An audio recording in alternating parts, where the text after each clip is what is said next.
للہ وکفی والصلاة والسلام علی عبادہ الذین اصطفی خصوصاً علی افضلہم وخاتم النبیین محمد الامین وعلی آلہ وصحبہ اجمعین اما بعد فقد قال اللہ تبارک وتعالی کما ورد فی سورۃ الأحزاب اعوذ باللہ من الشیطان الرجیم بسم اللہ الرحمن الرحیم وَأَنزَلَ الَّذِينَ ظَاهَرُوهُم مِّنْ أَهْلِ الْكِتَابِ مِنْ صَيَاصِيهِمْ وَقَذَفَ فِي قُلُوبِهِمُ الرُّعْبَ فَرِيقًا تَقْتُلُونَ وَتَأْسِرُونَ فَرِيقًا وَأَوْرَثَكُمْ أَرْضَهُمْ وَدِيَارَهُمْ وَأَمْوَالَهُمْ وَأَرْضًا لَّمْ تَطَئُوهَا وَكَانَ اللَّهُ عَلَى كُلِّ شَيْءٍ قَدِيرًا صدق اللہ العظیم رب اشرح لي صدری ويسر لي أمری واحلل عقدة من لسانی يفقهوا قولی اللہم ربنا الہمنا رشدنا واعذنا من شرور انفسنا اللہم ارنا الحق حقا وارزقنا اتباعه وارنا الباطل باطلا وارزقنا اجتنابه اللہم وفقنا لما تحب وترضى آمین یا رب العالمین۔ یہ سورہ احزاب کی آیات نمبر 26 اور 27 ہیں کہ جن پر سورہ احزاب کا تیسرا رکوع ختم ہوتا ہے، اور جیسا کہ گزشتہ نشست میں عرض کیا جا چکا ہے ان دو آیات میں ایک پورے غزوے کا بیان ہے، غزوہ بنی قریظہ۔ یہ غزوہ ایک اعتبار سے تو تتمہ ہے، ضمیمہ ہے غزوہ احزاب کا، لیکن یہ کہ اپنی اہمیت کے اعتبار سے اہل سیر نے، سیرت نگاروں نے اسے ایک مستقل نام دے کر اور ایک علیحدہ ایک اینٹی کی حیثیت سے اس کے بارے میں بحث کی ہے اور اس کے حالات و واقعات کو ریکارڈ کیا ہے۔ یہ ذہن میں رکھیے کہ مدینہ منورہ میں جب حضور تشریف لائے ہیں 3 قبیلے تھے یہود کے جو آباد تھے، بلکہ ایک رائے یہ ہے کہ مدینے کی قدیم ترین آبادی اصل میں یہی یہودی تھے۔ اوس اور خزرج کے قبیلے بعد میں آئے۔ یہ تو جب بند ٹوٹا ہے یمن کا اور اس کے بعد اس سیلاب کی وجہ سے جو تباہی آئی ہے، تو یمن کے قبائل تھے، عرب قبائل، عرب عربہ جن کا کہا جاتا ہے، پرانے اصل عرب، پھر وہ منتشر ہوئے ہیں۔ تو اوس اور خزرج کے دونوں قبیلے جو ہیں وہ آ کر یہاں آباد ہوئے ہیں۔ یہ 3 قبیلے جو ہیں یہود کے، یہ پہلے سے یہاں آباد تھے، ایک رائے یہ ہے تاریخی اعتبار سے۔ بہرحال 2 قبیلے جو اصل عرب تھے، عرب عربہ، اوس اور خزرج، اور 3 قبیلے یہ بنی اسرائیل کے، ان میں یہ بنو قینقاع، بنو نذیر یا بنو نذیر، اور تیسرے یہ بنو قریظہ۔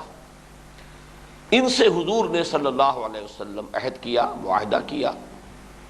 اور اس معاہدے کو میثاق مدینہ کو آج کل بہت غلط کوٹ کیا جا رہا ہے اور غلط اس سے استدلال کیے جا رہے ہیں۔ اصل میں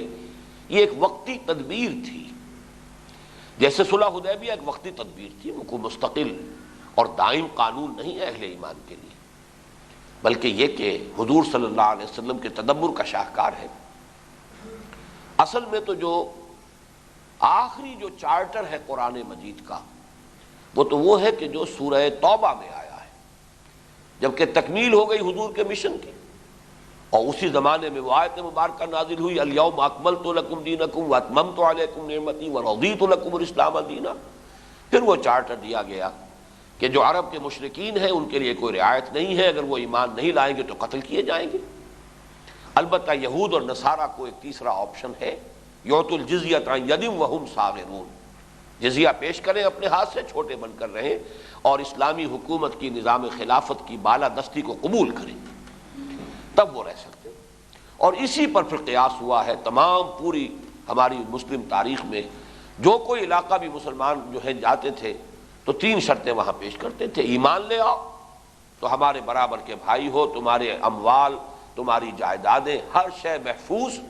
بلکہ جو ہمارا سٹیٹس ہے وہی تمہارا ہو جائے گا۔ اگر یہ نہیں کرتے ہو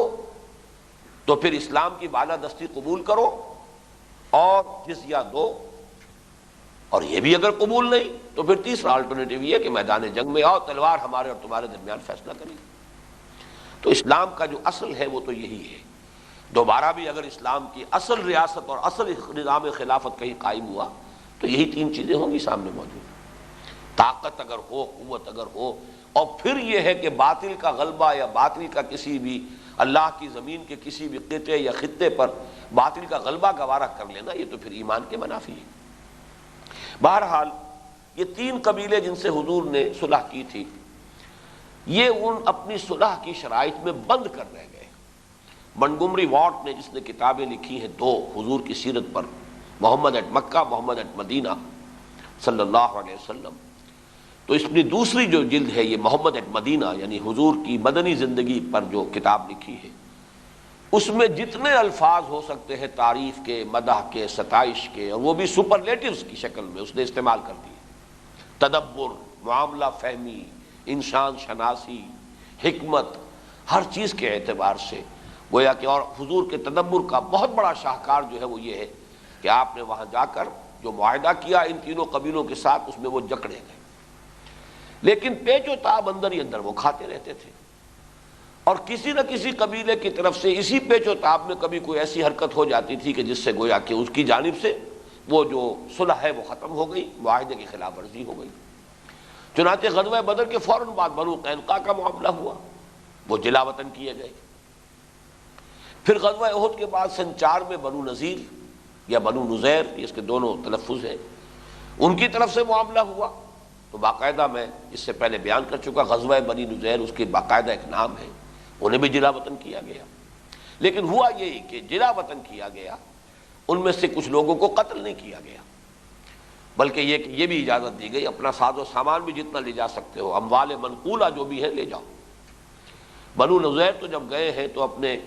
خود گھروں کو توڑ توڑ کر چوکھٹیں بھی نکال لیں اور چھتوں کے اندر سے شہتیر بھی نکال لیے، تو 600 اونٹوں پر لدا ہوا مال تھا دو سے ایک قبیلے کا جو وہ لے کر گئے۔ تو یہ دو قبیلے تو جلا وطن ہو چکے تھے مدینہ منورہ سے غزوہ احزاب سے قبل ہی۔ تو گویا کہ غزوہ احزاب میں وہ صرف ایک قبیلہ باقی تھا، بنو قریظہ، اور انہوں نے نبھایا تھا اب تک بہت ہی خوبصورتی کے ساتھ، عمدگی کے ساتھ جو بھی معاہدے کی شرائط تھی ان کی پابندی کی تھی۔ چنانچہ یہ میں بیان کر چکا ہوں کہ حیی ابن اخطب کو انہیں غداری پر اور غدر پر آمادہ کرنے کے لیے بڑی محنت کرنی پڑی، یہاں تک بھی کہ اس نے یہ کہا کہ میں بھی پھر تمہارے پاس ہی رہوں گا، اگر تم پر کوئی آفت آئے گی تو وہ آفت مجھ پر بھی آئے گی۔ چنانچہ وہ بھی پھر اس آخری آفت میں شریک رہا ہے، حالانکہ وہ بنو قریظہ میں سے نہیں تھا، وہ تو بنو نذیر کا سردار تھا حیی ابن اخطب۔ بہرحال جب ان کی طرف سے بدعہدی ہو گئی تو اب جب کہ اللہ تعالیٰ نے وہ جو الفاظ ہم پڑھ چکے ہیں کہ وَرَدَّ اللَّهُ الَّذِينَ كَفَرُوا بِغَيْظِهِمْ لَمْ يَنَالُوا خَيْرًا، جب وہ احزاب جو باہر سے آئے تھے، شمال سے اور مشرق سے اور مغرب سے، وہ سب کے سب چلے گئے، بیرونی میدان صاف ہو گیا، تو پھر یہ روایت میں آتا ہے کہ حضور صلی اللہ علیہ وسلم ام المومنین حضرت ام سلمہ رضی اللہ تعالی عنہا کے ہاں تھے، اور آپ ابھی وہ جو گرد و غبار اور جو بھی اس دور کا تھا اس کو غسل فرما رہے تھے۔ حضرت جبرائیل علیہ السلام اس وقت آئے اور انہوں نے کہا کہ آپ نے ہتھیار اتار دیے، ہم نے تو ابھی ہتھیار نہیں اتارے، اور بنو قریظہ کو ان کے غدر، ان کی بے وفائی، ان کی بدعہدی کی سزا دی جانی ہے، اور میں جا رہا ہوں آگے آگے، اور آپ اہل ایمان کو لے کر آئیے، میں جا کر ان کے قلعوں کے اندر زلزلہ ڈال دوں گا، ان کے دلوں میں رعب ڈال دوں گا۔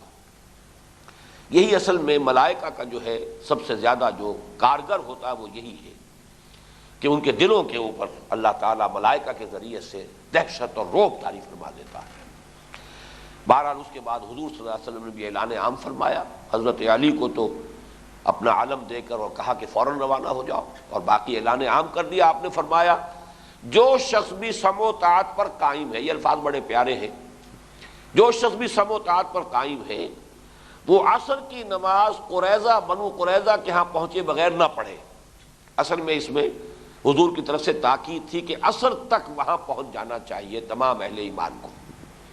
اس کے لیے الفاظ یہ تھے کہ نہ پڑھے عصر کی نماز مگر وہاں پہنچ کر۔ تو اس میں بھی ایک دلچسپ واقعہ ہے، اور چونکہ یہ دلچسپ واقعہ جو ہے حدیث کے ضمن میں بہت سے جو ہمارے ہاں اس کی تعبیر میں اختلاف کی وجہ سے جو پیدا ہو جاتا ہے اختلاف رائے، اس کے ضمن میں صحیح طرز عمل جو ہے اس واقعے سے ہمارے سامنے آتا ہے، اور وہ یہ ہے کہ کسی ایک ہی بات کی دو تعبیریں ممکن ہوتی ہیں۔ بدقسمتی سے ہم کسی ایک تعبیر کے اوپر اڑ جاتے ہیں اور دوسری تعبیر کی نفی کر کے اور شدت کے ساتھ اس کی مخالفت پر کمر کس لیتے ہیں۔ اب ہوا یہ کہ جب صحابہ حضور کے اس حکم پر عمل کر رہے تھے، جا رہے ہیں بنی قریظہ کی طرف، کئی میل کا سفر ہے، تو راستے میں عصر کا وقت ہو گیا۔ اب اختلاف رائے ہو گیا۔ کچھ لوگوں نے کہا ہم تو نہیں پڑھیں گے، چاہے قضا ہو جائے، مغرب بھی جائے، کچھ بھی ہو، جب تک پہنچیں گے نہیں وہاں ہم نماز نہیں پڑھیں گے۔ حضور نے فرمایا ہے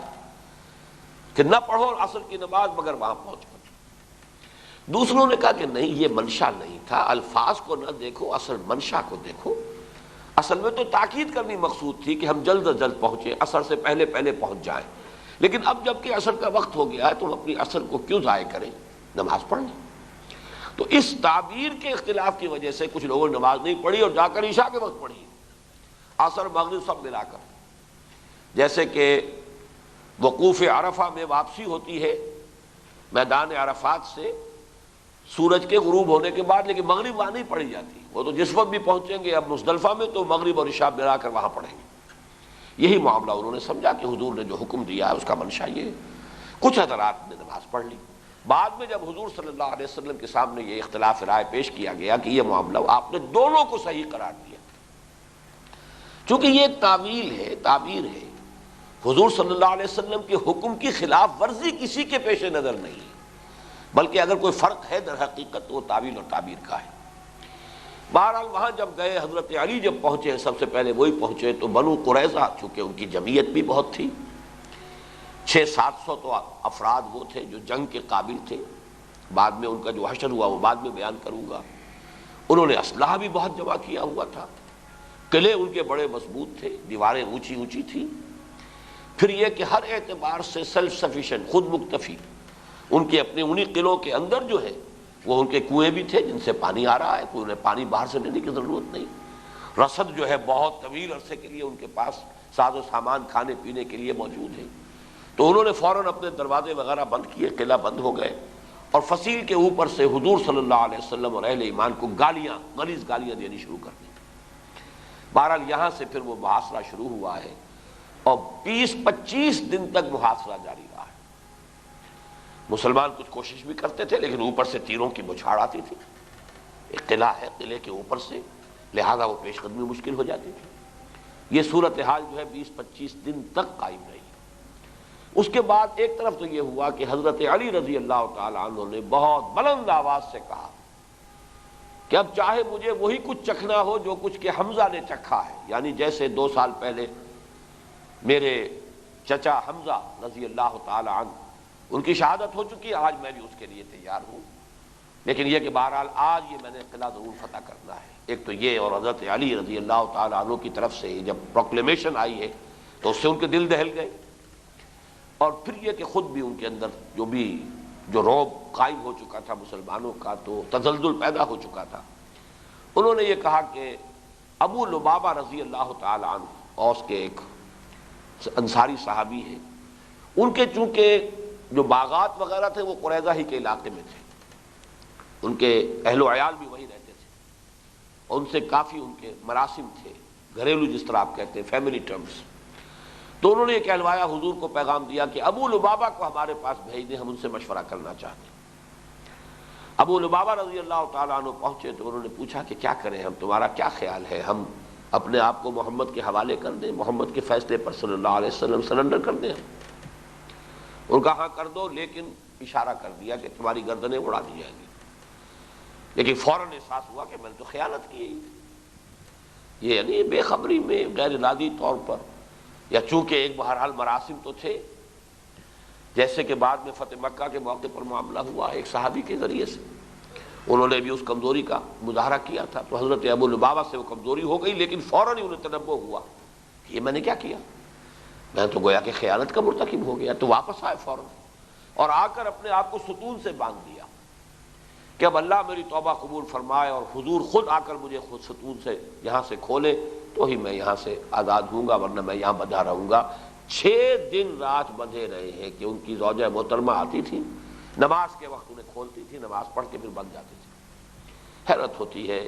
مشقت جھیلنے کی بھی انتہا ہوتی ہے انسان میں، لیکن یہ کہ بہرحال نظرات کے اندر وہ مشقت کا یہ تحمل جو ہے اس کی صلاحیت موجود تھی، بندھے رہے۔ حضور کو جب اطلاع ملی، حضور نے فرمایا اگر وہ براہ راست میرے پاس آ گئے ہوتے میں اللہ سے استغفار کرتا، اب انہوں نے براہ راست اللہ کے ہاں معاملہ پیش کر دیا ہے تو اب میں کچھ نہیں کر سکتا، تو اللہ تعالیٰ کی طرف سے ہی توبہ کی قبولیت کا اعلان آئے گا تو وہ اس سے نجات پائیں گے۔ تو 6 رات کے بعد فتح ہو چکی تھی جب بنو قریظہ پر، اس کے بعد کہیں وہ مرحلہ پھر آیا ہے۔ بہرحال اس کے بعد انہوں نے طے یہی کیا، انہوں نے کہا کہ ہمارا معاملہ جو ہے وہ چونکہ حلیف تھے، اوس کا قبیلہ جو ان کا حلیف تھا، کہ ہم اپنا معاملہ جو ہے سعد ابن معاذ رضی اللہ تعالی عنہ کے حوالے کرتے ہیں جو رئیس اوس ہیں، جو فیصلہ وہ کر دیں گے۔ اس لیے کہ اوس کے قبیلے کے کچھ لوگوں نے حضور کو اپروچ کیا اور یہ کہا کہ حضور دیکھیے خزرج کے حلیف تھے بنو نذیر، آپ نے جو معاملہ ان کے ساتھ کیا تھا، ہماری خواہش یہ ہے کہ وہی معاملہ یہ ہمارے حلیف ہیں، اوس کے حلیف ہیں، یہ جو مقامی قبائل تھے اوس اور خزرج کے، تو جو یہ ساتھ ہی جو آباد تھے قبیلے، ان کے بھی آپس میں حلیفی کے تعلقات تھے۔ تو خزرج کے ساتھ حلیف تھے بنو نذیر، اور یہ جو ہے یہ حلیف تھے اوس کے۔ تو اوس کے لوگوں نے حضور سے پھر یہ درخواست کی کہ ان کے ساتھ بھی وہی معاملہ کیجئے، نرمی کیجئے، انہیں بھی جلا وطن کر دیجئے، کوئی اور سخت سزا نہ دی جائے۔ حضور نے فرمایا تو پھر کیوں نہ میں تمہارے ہی جو سردار ہیں یعنی حضرت سعد ابن معاذ رئیس اوس، ان کے حوالے کر دوں معاملہ جو وہ طے کر۔ تو سب لوگ راضی ہو گئے کہ ٹھیک ہے۔ حضرت اب یہ تھے اس وقت زخم کی حالت میں، پھر انہیں بلایا گیا ہے رضی اللہ تعالی عنہ، اور وہی موقع ہے جب حضور نے فرمایا لوگوں سے کہ کھڑے ہو جاؤ اپنے سردار کے احترام کے لیے، قوموا لسیدکم۔ اور پھر حضور نے معاملہ جب رکھا تو پھر حضرت سعد نے اب جو بھی، چونکہ اب صورت ان کی ہو گئی تھی ایک حکم کی، اور حضور صلی اللہ علیہ وسلم اب گویا کہ ایک پارٹی تھے، ایک پارٹی حضور ہے اور اہل ایمان ہے،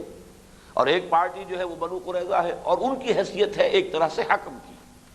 تو انہوں نے کہلوایا ایکسپریسلی، واضح طور پر،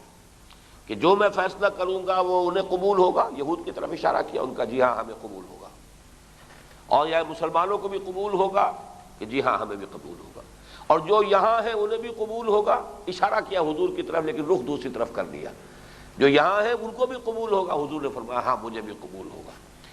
تو اس لیے کہ بہرحال ادب کے خلاف تھا کہ حضور کا نام لے کر وہ کہتے، لیکن بہرحال ایک جو بھی قاعدے کی کارروائی ہے وہ ضروری تھی۔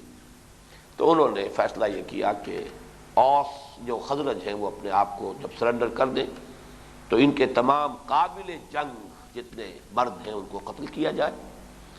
اور ان کے بچوں کو اور ان کی عورتوں کو غلام بنایا جائے۔ یہ فیصلہ حضرت سعد بن معاذ کا ہوا ہے رضی اللہ تعالی عنہ۔ اور اس کے بعد پھر انہوں نے دعا کی تھی جب غزوہ احزاب میں وہ تیر لگا تھا، اے اللہ جب تک یہ بنو قریظہ کا معاملہ طے نہ ہو جائے اس وقت تک اے اللہ مجھے مہلت دے، موت نہ آئے۔ لیکن اس کے بعد جب یہ واقعہ ہو گیا تو اس کے بعد پھر بہرحال ان کی وہ دعا جو ہے وہ ایک اعتبار سے مکمل ہو گئی، پھر ان کا وہ زخم کھل گیا اور خون بہا اس تیزی کے ساتھ کہ پھر ان کا انتقال ہو گیا۔ یہ ہے اصل میں وہ غزوہ، جنگ کی اس میں بھی نوبت نہیں آئی، لیکن جیسے وہ محاصرہ 1 مہینے کا تھا ایسے ہی یہ محاصرہ بھی تقریباً 25 دن کا ہے۔ مسلمان صرف ایک شہید ہوئے ہیں، حضرت خلاد ابن سوید رضی اللہ تعالی عنہ، اس لیے کہ ایک عورت نے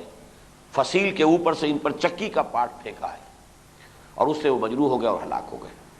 باقی یہ کہ بس وہی جو بھی سختی تھی محاصرے کی اور اس میں جو تاخیر ہو رہی تھی اس سے مسلمانوں کو جو تکلیف پہنچی تو پہنچی، باقی یہ کہ اور کوئی معاملہ ایسا نہیں تھا۔ اسی اعتبار سے اب اللہ تعالیٰ نے جو تذکرہ فرمایا وہ پڑھ لیجئے۔ پہلے تو وہی آیت کہ جو جس پر کہ اختتام ہو رہا ہے غزوہ احزاب کا، وَرَدَّ اللَّهُ الَّذِينَ كَفَرُوا بِغَيْظِهِمْ لَمْ يَنَالُوا خَيْرًا، اللہ نے لوٹا دیا، واپس کر دیا ان کافروں کو کہ جو کوئی خیر حاصل نہیں کر سکے، اپنا غیظ، اپنا غضب، اپنا غصہ، اپنا جوش انتقام، اپنی مخالفت، اپنی دشمنی کی آگ لیے ہوئے وہاں سے جانے پر، واپس جانے پر مجبور ہو گئے۔ وَكَفَى اللَّهُ الْمُؤْمِنِينَ الْقِتَالَ، اللہ کافی ہو گیا اہل ایمان کی طرف سے جنگ کے لیے۔ وَكَانَ اللَّهُ قَوِيًّا عَزِيزًا، اللہ تعالیٰ قوی ہے، عزیز ہے، زبردست ہے اور قوت والا ہے۔ وہ اگر مہلت دیتا ہے کفار کو تو اس کے معنی یہ نہیں ہے کہ اللہ عاجز آ گیا ان کافروں سے، یہ اس کی اپنی حکمت ہے، اہل ایمان کا امتحان لینا مقصود ہے، ان کی آزمائش ہے۔ وَلِيُمَحِّصَ اللَّهُ الَّذِينَ آمَنُوا وَلِيُمَحِّصَ مَا فِي قُلُوبِكُمْ، مسلمانوں کی جمعیت کو پاک کر لینا چاہتا ہے منافقین کی نجاست سے، اور جو لوگوں کے دلوں میں کہیں کوئی آلائش ہے تو اس سے دھود کر پاک کر دینا چاہتا ہے ان کے دلوں کو، ورنہ وہ قوی ہے، عزیز ہے، زبردست ہے۔ وَأَنزَلَ الَّذِينَ ظَاهَرُوهُم مِّنْ أَهْلِ الْكِتَابِ، اور اسی نے اتارا۔ اب دیکھیے ردہ کے مقابلے میں انزل آ رہا ہے، یہ ردہ لوٹا دیا، باہر سے جو لشکر آئے تھے وہ تو واپس گئے، انزلہ اتارا، اللہ نے اتارا۔ وہ جو بھی رعب ان کے دلوں پر پڑا ہے اہل ایمان کا، حالانکہ تاریخ نگار کہتے ہیں کہ اتنا ان کے پاس رسد تھا، ساز و سامان تھا، وہ بہت دیر تک محاصرے کی اس کیفیت کو برداشت کر سکتے تھے، کہیں کوئی کمی نہیں تھی، لیکن وہ رعب کی کیفیت جو پڑی ہے، وہ جو حضرت جبرائیل کے الفاظ میں آپ کو سنا چکا ہوں کہ میں ان کے دلوں میں رعب ڈال دوں گا اور ان کے قلعوں کے اندر زلزلہ پیدا کر دوں گا، یعنی ساری فورٹیفیکیشنز ہوتے ہوئے بھی اگر دل کو اطمینان نہ رہے تو وہ قلعہ بندیاں جو ہے وہ چسود، ان کا فائدہ کیا، ان کا حاصل کیا ہے؟ اصل شے تو وہ دل کا ایمان، دل کا یقین اور دل کا ٹھکا ہوا ہونا، دل کا جمع ہوا ہونا ہے۔ وَأَنزَلَ الَّذِينَ ظَاهَرُوهُم، اس لفظ کو ذرا پہچان لیں، یہ مظاہرہ باب مفاعلہ، مظاہرہ سے، یہ مفاعلہ سے ہے، ظاہرہ یظاہر مظاہرتن، ظاہروہم، جنہوں نے ان کی پشت پناہی کی، بلکہ مظاہرہ اصل میں کہتے کسے ہیں؟ پیٹھ سے پیٹھ ملا کر کسی معاملے میں دشمن کے مقابلے میں آ جانا۔ پرانے زمانے میں جو جنگیں ہوتی تھی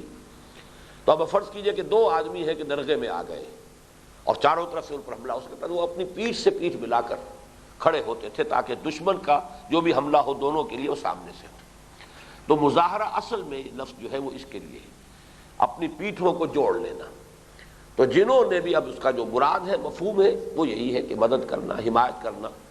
وَأَنزَلَ الَّذِينَ ظَاهَرُوهُم، اور من اہل الکتاب، اور اللہ نے اہل کتاب میں سے جنہوں نے ان کی پشت پناہی کی، ان کی مدد کی، ان کے ساتھ گٹھ جوڑ کیا، بلکہ گٹھ جوڑ کا لفظ جو ہے وہ زیادہ صحیح تعبیر کر رہا ہے۔ انزل الذین ظاہروہم من اہل الکتاب، ہم کی ضمیر جا رہی ہے وہی ورد اللہ الذین کفروا، وہ جو باہر سے دشمن آئے تھے انہیں تو اللہ نے واپس پھیر دیا، وہ اپنے دلوں کے ارمان لیے ہوئے واپس جانے پہ مجبور ہو گئے، اور جن لوگوں نے اہل کتاب میں سے ان کے ساتھ گٹھ جوڑ کیا تھا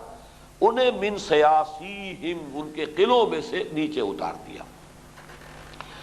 یہ سیسا کا لفظ آتا ہے عربی زبان میں ہر وہ چیز جس کے ذریعے سے حفاظت حاصل کر لی جائے، اور اس کا زیادہ اطلاق جو ہے وہ قلعے پر ہے۔ قلعے کے اندر آدمی گویا کہ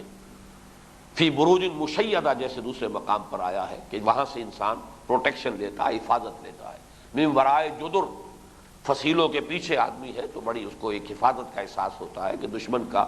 وہ فوری جو ہے اس کے اوپر حملہ نہیں ہو سکتا۔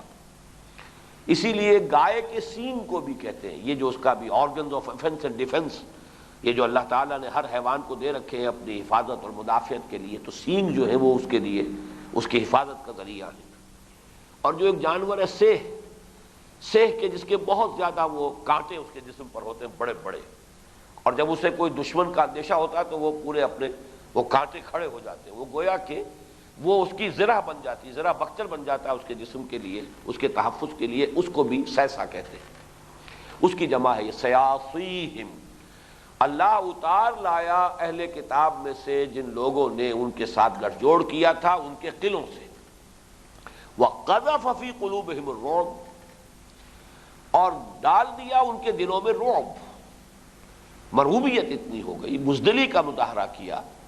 ورنہ ابھی وہ بہت دیر تک قلعہ بند رہ سکتے تھے، پھر ان کے پاس ساز و سامان جو ہے جنگی وہ بہت کچھ تھا جو ابھی میں آپ سے عرض کروں گا۔ فَرِيقًا تَقْتُلُونَ وَفَرِيقًا تَأْسِرُونَ فَرِيقًا، تو اے مسلمانوں ان میں سے ایک گروہ کو، ایک جماعت کو تم قتل کر رہے ہو، تم نے قتل کیا ہے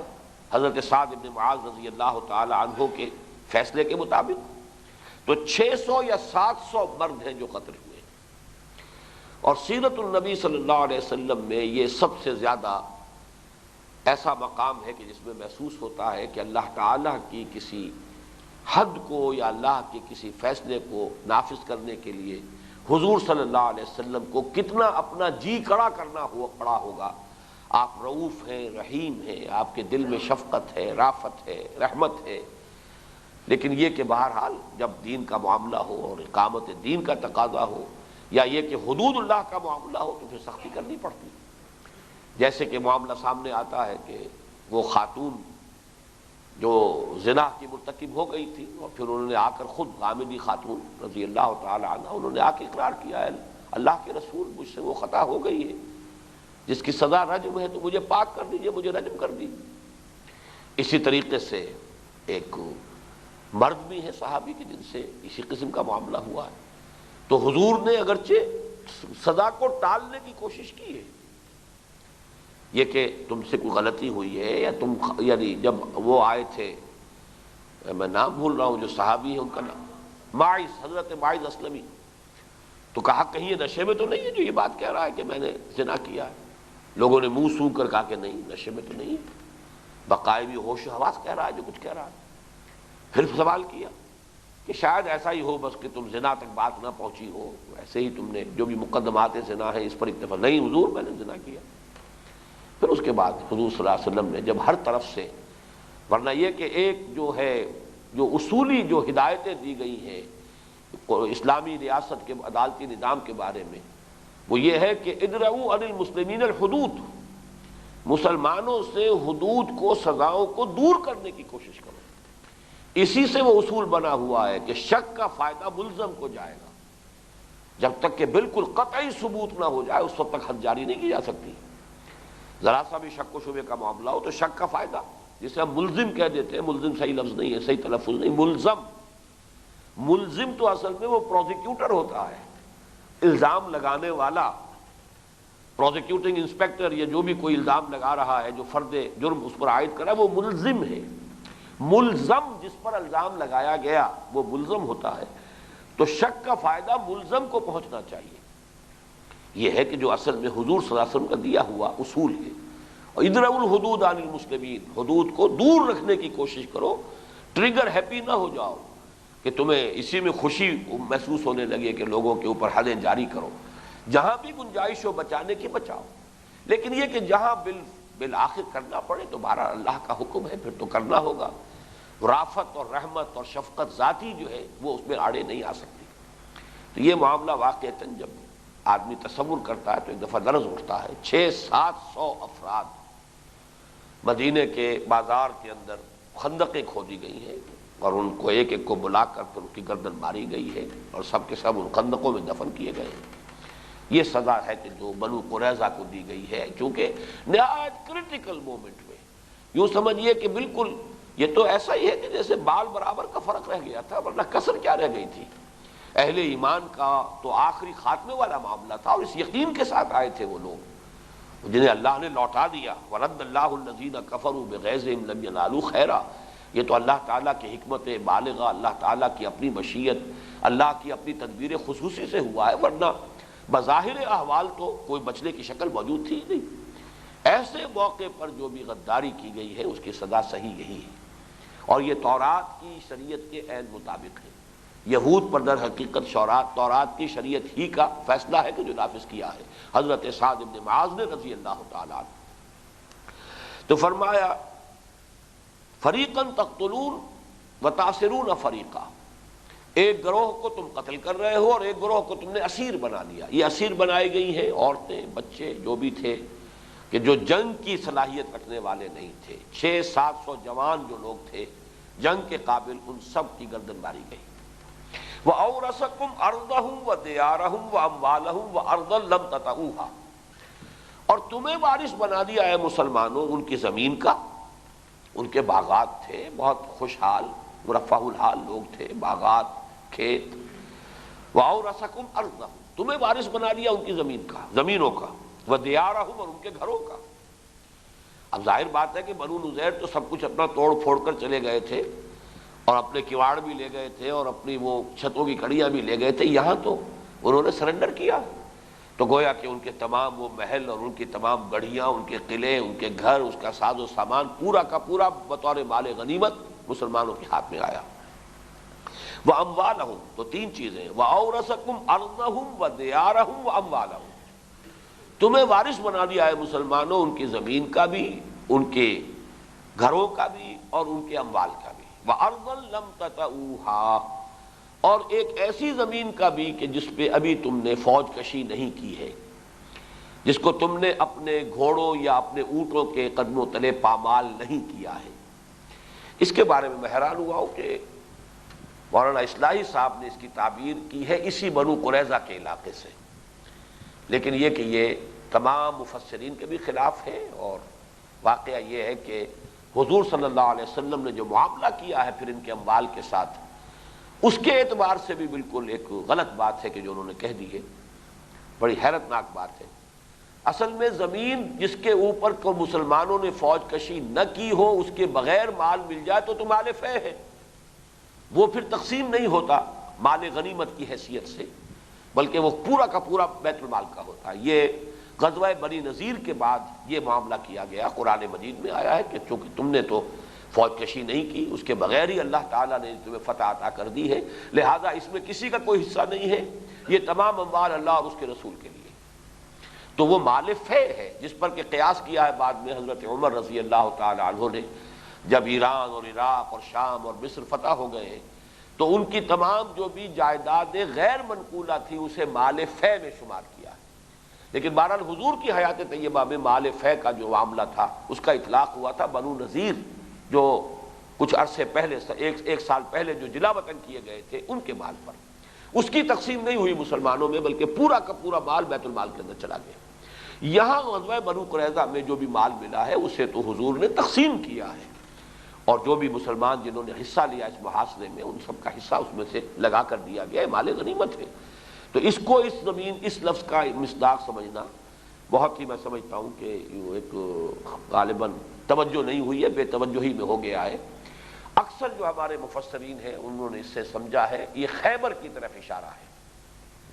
کہ ابھی سرزمین عرب میں، جزیرہ نما عرب میں ابھی ایک گڑھ، بہت بڑا گڑھ جو ہے یہود کا، وہ خیبر کی شکل میں موجود تھا، اور وہاں بھی بڑے قلعے تھے، متعدد قلعے تھے، اور وہاں پر ان کے باغات تھے، ان کی زمینیں تھیں، دولت تھی، اور دونوں قبیلے جو جلا وطن ہوئے تھے مدینے سے وہ بھی وہیں جا کر، وہیں پناہ گزین تھے، وہیں پر جا کر اور آئے بھی تھے۔ احزاب، جنگ احزاب میں انہوں نے حصہ بھی لیا تھا، وہ واپس چلے گئے تھے۔ تو ان کی زمین کے بارے میں اشارہ کیا جائے کہ ابھی اس زمین پر تم نے فوج کشی نہیں کی ہے، لیکن ہم وہ بھی تمہیں دے چکے ہیں، یعنی مشیت ایزدی میں اس کا بھی فیصلہ ہو چکا ہے۔ چنانچہ یہ 1 سال بعد یا 2 سال بعد سمجھ لیجئے کہ 1.5 سال بعد یہ ہو گیا کہ چونکہ سن 6 میں صلح حدیبیہ ہوئی، جب حضور صلی اللہ علیہ وسلم کو قریش مکہ کی طرف سے اطمینان ہو گیا، پھر اب آپ نے چڑھائی کی ہے خیبر پر، اور خیبر جب مسلمانوں کے ہاتھوں فتح ہوا ہے تو پھر مال غنیمت جو ہے بڑی کثیر تعداد اور مقدار میں مال غنیمت مسلمانوں کو حاصل ہوا، اور اب تک جو کچھ بھی ان پر تنگی تھی وہ سب ختم ہوئی ہے خیبر کی فتح کے بعد۔ تو اکثر کا یہ رائے ہے کہ وَأَرْضًا لَمْ تَطَئُوهَا، یہ اصل میں خیبر کی طرف اشارہ ہو رہا ہے کہ وہ زمین بھی ہم نے اے مسلمانوں تمہیں دے دی ہے۔ البتہ یہ کہ عالم واقعہ میں اس کا دیا جانا وہ ابھی کچھ وقت کے بعد ہوگا، لیکن مشیت ایزدی میں یہ طے ہو چکا ہے، وہ ابھی ہم تمہیں دے چکے ہیں۔ وَكَانَ اللَّهُ عَلَىٰ كُلِّ شَيْءٍ قَدِيرًا، اور یقیناً اللہ تعالیٰ ہر شے پر قدرت رکھنے والا ہے۔ اس کے کسی وعدے کے بارے میں نہ کسی صاحب ایمان کو شک ہو سکتا ہے، نہ اس میں کہ آیا یہ کام اللہ تعالیٰ کر سکتا ہے یا نہیں۔ اللہ کی قدرت سے انسان کو کبھی مایوس نہیں ہونا چاہیے۔ اپنے آپ سے مایوس ہو جائے انسان اپنی کمزوریوں کو دیکھ کر اگر بددل ہو تو دوسری بات ہے کہ اللہ تعالیٰ کی قدرت جو ہے اس پر اس کا یقین اور اس کا ایمان غیر متزلزل باقی رہنا چاہیے۔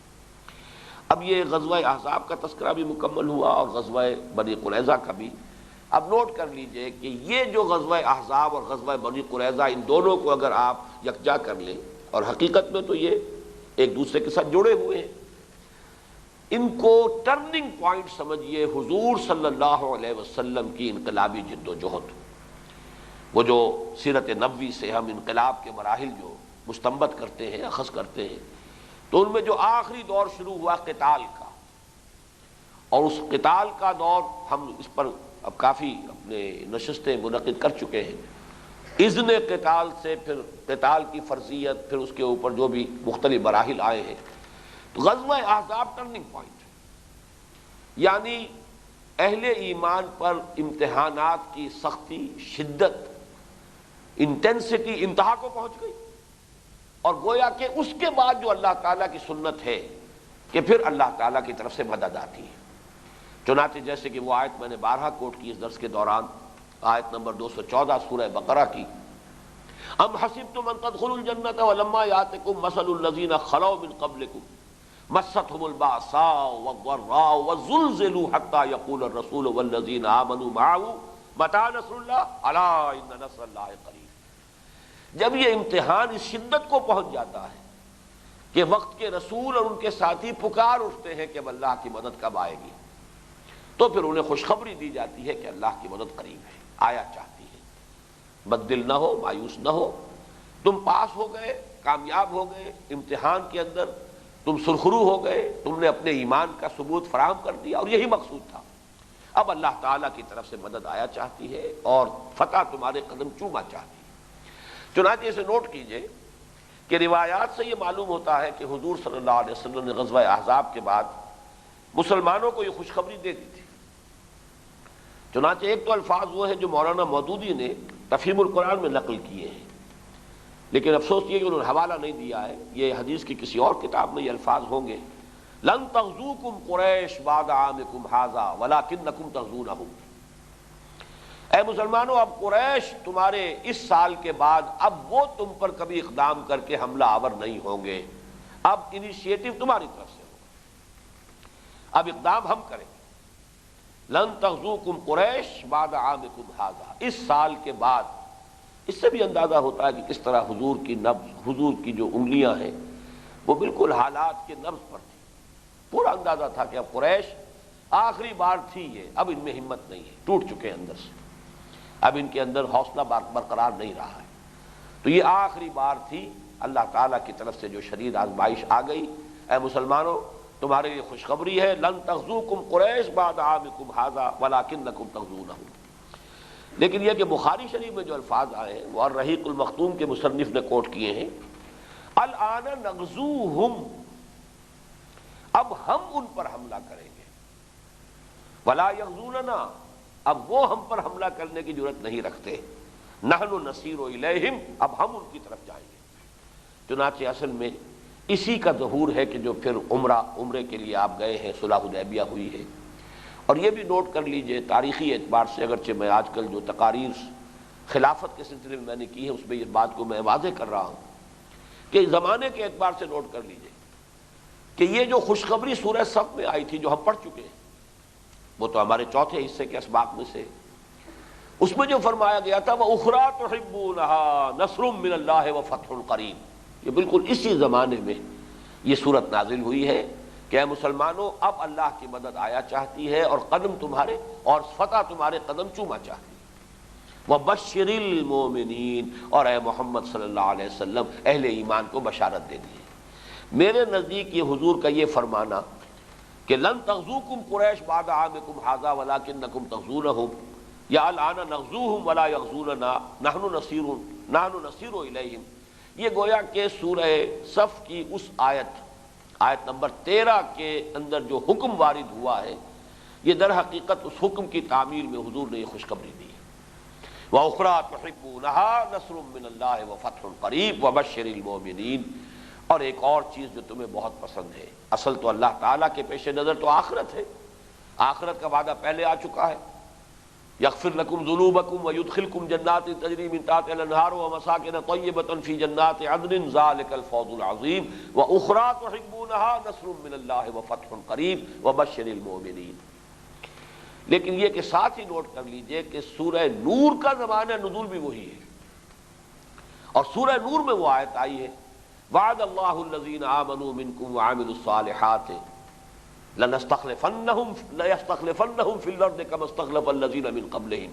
وَلَيُمَكِّنَنَّ لَهُمْ دِينَهُمُ الَّذِي ارْتَضَىٰ لَهُمْ وَلَيُبَدِّلَنَّهُمْ مِنْ بَعْدِ خَوْفِهِمْ أَمْنًا يَعْبُدُونَنِي لَا يُشْرِكُونَ بِي شَيْئًا وَمَنْ كَفَرَ بَعْدَ ذَلِكَ فَأُولَٰئِكَ هُمُ الْفَاسِقُونَ۔ تو یہ بھی گویا کہ زمانہ ایک ہے۔ غزوہ احزاب کے بعد جو ٹرننگ پوائنٹ آیا ہے غزوہ احزاب کے بعد، اور یوں سمجھیے کہ ٹیبلز ور ٹرنڈ، فیصلہ کن صورت جو ہے بدل گئی ہے فیصلہ کن طور پر، وہ ہے کہ جس کے یہ سورہ صف کی اس آیت میں بھی اشارہ ہے، سورہ نور کی اس آیت نمبر 55 میں بھی اشارہ ہے، اور حضور صلی اللہ علیہ وسلم کی ان اقوال مبارکہ میں بھی اسی کا اشارہ ہے۔ اب آخری بات میں آپ کو بتا رہا ہوں، پہلی مرتبہ پڑھنے میں آئی ہے کیونکہ یہ جو کتاب الرحیق المختوم ہے سیرت النبی کی، اس میں بہت سی چیزیں ایسی ہیں کہ جو اس سے پہلے سیرت کی کتابوں میں نہیں تھی جو اس میں مجھے ملی ہے۔ ایک بڑی پیاری دعا ہے کہ جو غزوہ احزاب کے دوران حضور صلی اللہ علیہ وسلم مانگتے رہے، تو وہ دعا جو ہے وہ میں آپ کو سنا رہا ہوں۔ اللہم منزل الکتاب سریع الحساب اہزم الاحزاب اللہم اہزمہم وزلزلہم۔ اے اللہ جو کتاب کا نازل فرمانے والا ہے۔ اب دیکھیے، اندازہ کیجئے قرآن کی عظمت اور قرآن کی اہمیت۔ اللہ کا حوالہ نازل قرآن کے اعتبار سے، نازل کرنے والا قرآن کا۔ اللہم منزل القرآن منزل الکتاب، اللہم منزل الکتاب سریع الحساب۔ اور یہ بخاری شریف میں یہ الفاظ موجود ہیں کہ حضور یہ دعا مانگتے تھے کہ اے اللہ جس نے کتاب نازل فرمائی ہے، قرآن کا نازل فرمانے والا، اور جو حساب لینے میں جس سے کوئی وقت نہیں لگتا، دیر نہیں لگتی، بہت جلد حساب لے لینے والا ہے، اہزم الاحزاب، ان تمام لشکروں کو تو شکست دے،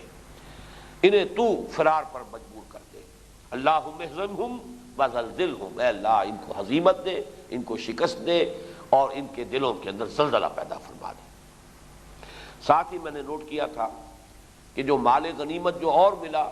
مکان ملے، ساز و سامان ملا اور دولت جو ملی، اس کے علاوہ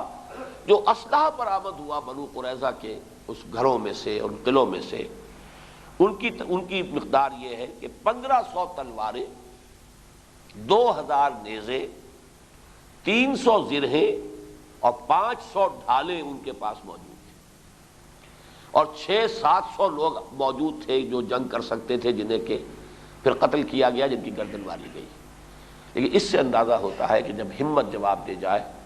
تو تعداد ہو، نفری ہو، ساز و سامان ہو، سب کچھ ہو، لیکن یہ کہ انسان کے اندر پھر ہمت نہیں رہتی اور پھر وہ کھڑا نہیں رہ سکتا۔